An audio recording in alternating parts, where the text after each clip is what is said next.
Hey everyone, it's Average Gatsby. Welcome back to my Fallout New Vegas guide. I've got some pretty cool news about the channel. I've become a YouTube partner. What does that mean for you? Well, it means I can make videos longer than 15 minutes. I don't know when I'm going to do that, but you will probably see videos longer than 15 minutes coming up. And also, I might be able to run ads on the channel. I'm still kind of looking into all the issues surrounding that, so you might start seeing them, you might not. I don't know. Okay, so the reason why I left this whole travel section in is because I wanted to talk about Fallout New Vegas as a game. I've put out 2 videos so far, and I really haven't told you guys what I think about this game as a whole. For me, Fallout New Vegas is number 2 when it comes to Game of the Year for me for 2010. Number 1 was Mass Effect 2. I just absolutely love that game. But Fallout New Vegas, very, very close second. And a big part of that is because I'm someone who came from Fallout 1 and 2 before Fallout 3. I feel like there's a lot of people who play New Vegas. In fact, I would say the vast majority of people who play New Vegas, their first Fallout experience was Fallout 3. I mean, and I don't blame them at all. Fallout 1 and 2 are old games, and they're completely different combat-wise than Fallout 3 and Fallout New Vegas. But for me, New Vegas is the true third game from Fallout 1 and 2. And the reason for that is simply the cast of characters involved and I should say the types of characters involved and the factions involved. These are much more true to the, I don't want to say authentic, but the universe that you experience in Fallout 1 and 2. In Fallout 1 and 2, especially Fallout 2, people like the NCR are far more important than people like the Brotherhood of Steel. I felt that was kind of strange in Fallout 3 that the Brotherhood of Steel was such a vital role. I mean, it makes sense because, hey, you're in Washington, D.C., that's the Pentagon, that's where the Brotherhood of Steel claims to have come from, or sort of the last remnants of the American military still around here, so it makes sense that they were such a powerful force. But there were some things that, didn't make a whole lot of sense to me, and in Fallout 3 it was so desolate.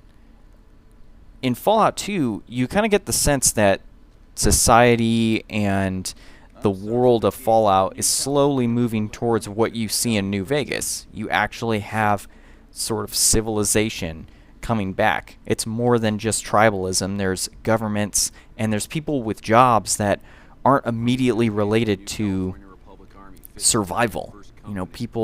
There's sort of economies of caps that are building up. And so that's why I really like Fallout New Vegas, because it's still a dangerous world, it's still a wasteland, and yet there's a lot more complicated issues going on than in Fallout 3. That's something that I think is really interesting about New Vegas. This is probably one of the most, I guess you could say, norm-challenging games out there. There's so many interesting little details about Fallout New Vegas that are just not in any other games. I mean, for example, my character right now is, by the game's terms, would be like a gay Hispanic character. I cannot think of a single other game that will let you play as either a Hispanic character or as a gay character. I mean, I guess Dragon Age, but I don't know. I felt like Dragon Age had a very Dragon Age has, and Mass Effect, the whole romance system it's funny, it's enjoyable, but it's just entertainment. They're not really making a statement. Whereas Fallout New Vegas, I mean, you talk to guys in the NCR Army and they talk how people look down on that, but they don't look down on gays in Caesar's military. But then Caesar's military, basically all they do is enslave women. They're not even people, and there's just so many complicated issues going on in Fallout New Vegas that really don't exist in any other games, and I find all that stuff really interesting. I think other people, I don't know, maybe their perspective on games is different, but they might just view that as a needless distraction or something. For me, that's what makes New Vegas a more enjoyable experience. Okay, let's talk about combat.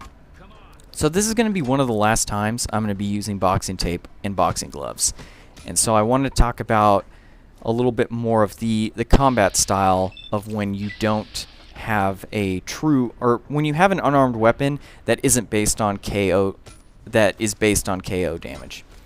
So one thing that's important just for unarmed fighting in general is to use VATs often.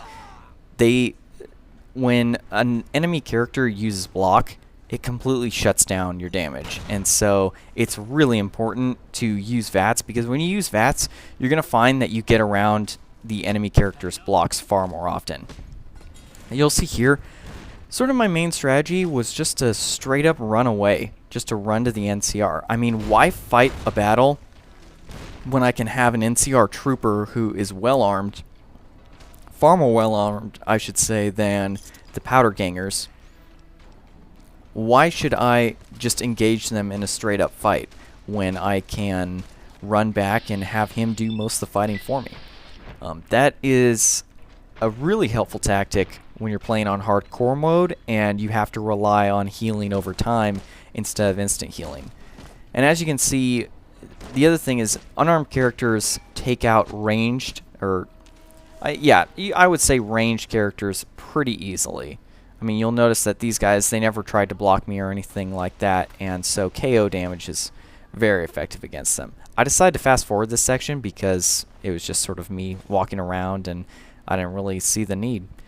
Companions can really make your life a lot easier if you're going to be using a lot of this run forward and then retreat strategy. Let me point out right there, I like to use Sunset Sarsaparilla whenever I heal myself.